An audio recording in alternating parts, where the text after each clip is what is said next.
যুক্তরাষ্ট্রে অভিবাসী বিরোধী অভিযানের জেরে বিক্ষোভকারীদের সঙ্গে সোমবার তুমুল সংঘর্ষ হয় আইনশৃঙ্খলা বাহিনীর।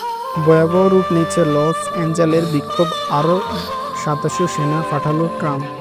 যুক্তরাষ্ট্র অবৈধ অধিবাসী বিরোধী অভিযানের জেরে টানা ৪৪ দিন উত্তাল লস অ্যাঞ্জেলস। বিক্ষোভে এখনও সহিংসতার রূপ নিয়েছে। পরিস্থিতি নিয়ন্ত্রণে আনতে এর আগে পাঠানো হয়েছিল ২০০০ ন্যাশনাল গার্ড সদস্য, আবারও ২০০০ গার্ড সহ সব মিলিয়ে আরও ৭০০ সেনা মোতায়েনের নির্দেশ দিয়েছেন ডোনাল্ড ট্রাম্প। সোমবার মার্কিন সামরিক বাহিনী এক বিবৃতিতে জানায়, সেনা পাঠানোর পর্যায়ে ফেডারেশন কর্মী ও স্থাপনা নিরাপত্তার কাজ করবে। এই জনসমক্ষে নিয়ন্ত্রণ ও বল প্রয়োগ প্রশিক্ষণ করবেন।